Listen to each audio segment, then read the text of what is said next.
Take it easy. Let me see. Let me see. What is it?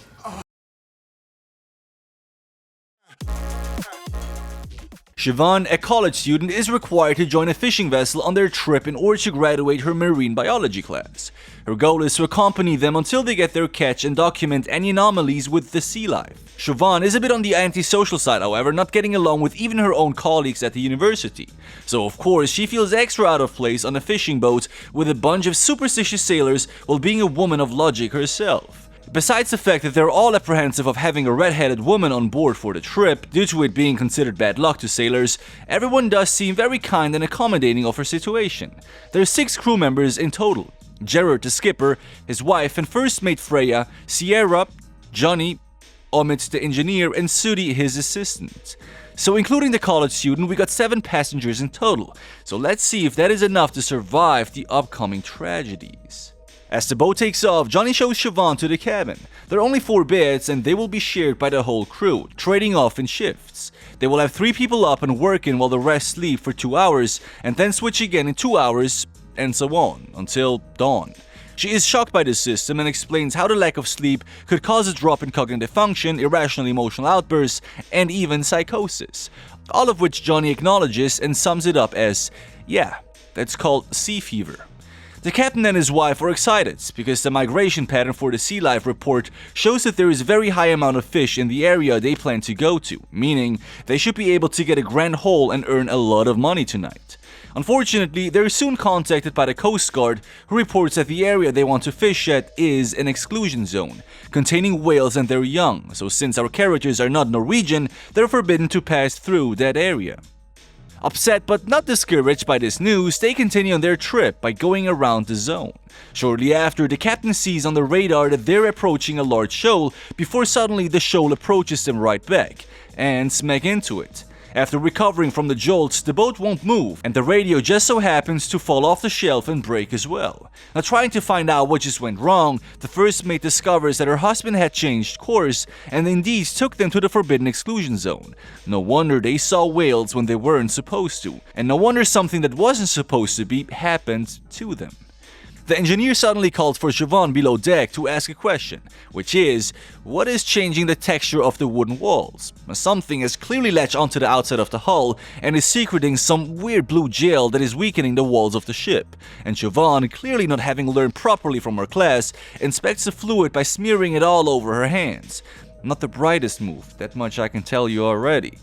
Now, at the same time, the captain goes for the same mistake. This not only covers his hand in the goop, but also uncovers a strange flesh-like orifice sticking to the other side.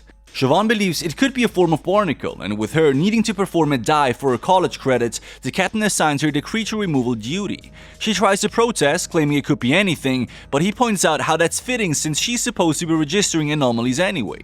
Good point, I suppose, but I would personally rather fail my class than risk my life with an unknown sea-dwelling entity. Nope. Now armed with only a knife and some scuba gear, Siobhan enters the water and heads to the side of the ship, where several bioluminescent tentacles are seen gripping the hull. For whatever reason, she doesn't think to look down at where they are extending from and just begins blindingly cutting at the tendrils to remove them. Now whatever is down there doesn't like this, however, and shoots up additional tentacles to stop Siobhan, who finally looks down to see they're all coming from a giant gaping abyss. After panicking back to the boat, she tries to warn the crew of the giant sea creature holding them in place, but this information only excites everyone. They're thinking they discovered the world record of a giant squid, which could go for a lot of money, so now they want to catch it. Gotta catch them all, I guess. And the bright side is, squids apparently can't support their own body weight in shallow water, so as they bring the beast up to the surface, it should be naturally letting go of their boat. This is risky, but a win-win scenario, where they get free and potentially also get rich in the process. I say go for it, no? Unfortunately, their winch isn't strong enough to lift whatever the heck that thing is. And to make matters worse, Johnny somehow had his hands too close to the mechanism while it was operating and got his hand ripped open by the spinning rope. Hey, thankful to be alive, right? While trying to think of their next plan of action, they notice a stationary ship in the distance. Hoping they will have a working radio and maybe even a stronger winch to help them lift the sea monster, 3 of them head over to it using a lifeboat. After boarding the unresponsive vessel, the crew is nowhere to be found, and it appears that they intentionally smashed their radio so no one could use it. That is unfortunate and also a red flag that something is wrong here. but instead of leaving immediately, they head below deck where they find the corpses of the previous crew. As they head back to their own boat now, the captain tells them to not share any of this with the crew so as to not cause a panic. It's a pretty bad idea. People should know if their lives are at stake. Now let's look back for the reasons why and for ways we could have avoided this from the beginning. Now first and most obvious, listen to the Coast Guard when they tell you to avoid a fishing area. You should do that, right? Sure, it may not be because of unusual sea creatures that can attack us, but they clearly have a good reason for it. Going there could lead to causing problems for the ocean and or getting a hefty fine. Being greedy here will only lead to a potential fee, or worse, being stranded in an area no one will be looking for us if we go missing. It's dangerous, possibly costly, and could be bad for the environment, so just don't, right? Once we're stranded there though, without a radio, we should be using an emergency satellite beacon to call for help. Most, if not all, seafaring vessels should be equipped with this kind of device for just such an occasion. Now is the perfect time to use it. Also, of course, a radio that is being used out on the ocean should have been better secured in the first place. Oceans can get very rocky at times, and everything within the ship, especially vital equipment, should be stored and secured properly to handle such forces to avoid them breaking to begin with. If next we happen to discover we are being held in place by a mysterious sea creature, don't just start sticking your fingers in its goop. You know? Beside being generally unsanitary, there could be any number of parasites or diseases we're unaware of that could come from it. And if this creature is from the bottom of the ocean, as the movie implies, there is a little chance our land-dwelling bodies would have a proper defense against it. Use gloves or tools to properly inspect anything related to the mysterious creature. So, with no working radio, being off course for any boat to find us naturally, and being unable to lift the sea beast up to have it release us, it is time to abandon the ship, my friends. And since there is one within sight whose current crew is no longer using it, God rest them, we should just head over there and, rejuvenate our energy levels. They only claim that the radio was broken intentionally over there, not the engines, right? So this should be a viable option. And we can always try to recover our own ship later. Our safety is top priority, and going back to a vessel stranded at sea right now seems like a bad idea. Our safety is top priority right now, and of course, that is exactly what they don't do in the film. After returning to their boats, the skipper claims the other ship was dealing with their own problems, which I suppose isn't entirely untrue. But the crew here is happy to announce that the creature is left for now, and they can set sail once more. Hopefully they will head out of the exclusion zone ASAP. But nope, greed gets the better of the captain once again, who tells his wife if they go home empty-handed, they won't be able to even afford their boat anymore. Why not just go for the fish anyway? Fair points, but I would still be more worried about the beast returning, right? Now thankfully though, they fish in peace, and do indeed get a huge haul. The entire crew celebrates and begins packing. However, while storing and sorting it, Johnny finds himself getting more tired than usual. Guess he needs more than 2 hours of sleep at a time, perhaps? Now later that night, Siobhan actually gets up the courage to eat dinner with the crew for the first time this entire trip. She sits next to Johnny, who is looking a bit warm, as if he has a fever. Okay. Suddenly, he excitedly claims that they should go for a swim, as he starts stripping and running for the deck. What? Swimming in freezing water in the middle of the night with a strange sea monster possibly lurking below? Yeah, I'll stay in. Now, the rest of the crew agrees with us as they try to convince and drag Johnny back inside. Eventually they do, and they start interrogating him, believing he is on drugs. Siobhan has a better and more understandable theory though, that is, his hand wound is infected and the sepsis is messing with his brain function.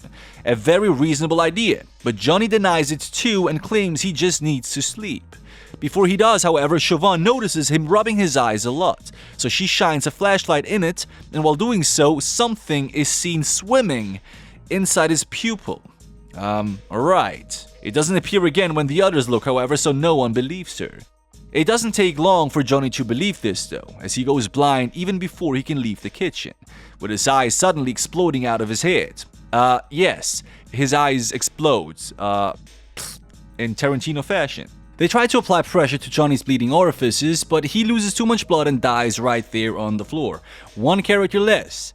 Since Johnny just took a shower before dinner though, they believe these parasites got into him from the water supply, so they rush to save Sudi, who's taking a shower at this very moment. They do a piss poor job of warning him though, as they just keep repeating for him to turn off the water, without giving any proper reason or warning. Instead, how about just telling him that the water is infested with parasites? This would cause me to jump out of it immediately. But by the time they get to him, they're too late. He is still alive, but the tiny parasites have traveled out of the shower head, made small cuts in his skin, and burrowed themselves deep within him. After checking the ship's filtration system, it seems the parasites have not just swam through, but also eaten through the units to get into the water tank. Now, Siobhan suspects they're actually larvae from the sea monster, and if that is the case, then they should only last a few hours in the freshwater tank, since they would need salt water to survive. It's a pretty good theory, but I wouldn't risk, trying it out. For those already infected, well, the outlook is not so good. Sudi is still bleeding and his wounds are not healing properly, something to, well, keep in mind. After closer inspection, it is confirmed that the slime emitted by the tendrils contained eggs, and those eggs hatch into the larva parasites they're dealing with now. Seems like the sea monster infects its prey with its young, who eventually eat their way out of the host. Okay. Now, Siobhan's next idea is to have them kill all the eggs. Makes sense. Unfortunately, disinfectant and even UV light isn't effective at all, so they go big or go home. Douse the ship in salt water while wearing rubber boots and insulating the machinery, and electrocute the ship using a generator. That's a pretty bold idea, and it seems to kind of work. But Siobhan says that they can't go ashore until they are certain. She assumes Johnny got infected when he cut his hand on a goo-covered egg-carrying rope and had his eyes explode about 36 hours later. Therefore, they have to wait 36 hours from electrocution to be certain that the creatures are actually dead, or they risk bringing the parasites to other people on land and having it spread like the plague. So basically, they need to quarantine themselves. The rest of the crew are completely against this idea, however, and advocate for Sudi's life, as he needs medical attention immediately. Sadly, though, he doesn't make it to that medical attention in time, as he goes blind and passes away shortly afterwards. Now, his eyes didn't explode, thankfully, but creatures are still seen swimming within them. Now, despite this crew member's passing, everyone else on board is still adamant about going to shore, yelling and screaming at Siobhan for suggestion anything to the contrary. So she does the only thing she can think of to protect the people on land, and sabotages the ship's engines by throwing a rope into the propeller, stranding them all at sea. Yes, that's the person you don't want to have on the ship. I guess the sailors were right. But was this a good idea? Well, I don't think so, but let's have a look anyway. There wasn't really anything we could have done for Johnny, right? As he was infected before we even knew of these creatures, and didn't show any serious signs until it was too late. There wasn't much we could have done for Sudi either, as even if we had warned him more properly to get out of the shower, he was already in it for a while and could have been infected by the time we got to him. The best thing after that, though, is to make certain no one else gets infected. We should all avoid any water from the ship. To be honest, that's pretty simple, just stay away from, well, infected areas, right? However, we could never be completely certain everyone on the ship is completely clear of infestation, and we know for a fact at least Sudi is. So, the real moral question is it worth saving one life to risk hundreds of thousands of others by returning to shore, or not? Well, I believe it is, personally, if done correctly anyhow. If we can tell the emergency services and the hospital that everyone from the ship is possibly infected, we could have a quarantine unit be the ones who take care of us safely and seclude us from the public. This would give us the best of both worlds, being on land with proper medical care, but secluded and unable to spread any mysterious deep-sea parasites with anyone else. Hell, we could even become famous for discovering a new creature and or surviving an encounter with it, so I say go to shore, get treated, write a book, become rich, and, enjoy life, I guess. If we choose not to, however, instead of just letting Sudi die, we could at least try to stop the parasites within him. If electricity can't kill them so well, we should just zap Sudi, right? We could use enough amps to kill the creatures, but not enough to cause any health-risking damage to their host. Worth a try at the very least, instead of just waiting to die. And if it does work out, well, we just found the cure for everyone else. So, Siobhan informs the crew of her actions, and they, understandably, are quite mad at that. She's lucky they don't kill her, but Sierra does give her a solid punch to the face, at the very least. Now, since they're stranded anyway, Freya asks for Siobhan to look in everyone's eyes for any signs of infestation. Not a bad idea, but doesn't really help anything at this point, and isn't even guaranteed to work since the parasites don't always swim by the pupil when someone looks. Now, everyone appears to be clean, except for Gerard, who Siobhan somehow knows is infected without even looking. He apologizes for his actions, leading them all here and retreats to his room. Now Sierra is now left alone with Siobhan, and she genuinely apologizes for attacking her before. It starts off sincerely, but her hands go from holding the sides of Siobhan's head to holding the sides of her throat as she starts to strangle her. She breaks free and begins to climb the ladder to escape, but the old woman climbs after her and hangs onto her legs, so Siobhan kicks her off and Sierra falls to her death. It starts off sincerely but ends up with her attacking Siobhan again, which eventually leads to her own death. Now the reason why this happened is simple: parasitic infection, as we see those little creatures leaking from her wounds once she fell into her demise. Trying to contact the others, they find another incident involving the murder of another crew member. Looks like Freya has gone mad as well. Freya's plan is to take the lifeboat, filled with several days worth of provisions, and head to shore alone. The other two survivors try to talk her out of it, but she leaves anyway, leaving back only Siobhan and Omid. Seems like the two didn't really bother to really stop her, right? Now they eventually attempt to remove the creature by heating up the water with a blowtorch. This should stun the beast long enough for them to remove it, giving them access to water again. However, after opening the reservoir, they see the tentacles of the sea creature escaping out of the hole it made inside the boat itself. Which is probably a bigger issue at this point, isn't it? Now they gather as many rations and provisions as they can and prepare the inflatable life raft for escape. They also spread fuel all over the ship and set it on fire, to work as a giant signal flare for any possible help in the vicinity. Pretty good idea, especially if it's just going to sink to the bottom of the ocean anyway. Now everything goes well as Siobhan enters the raft. Omid, on the other hand, falls like a klutz from the rope into the ocean. Well done, mate.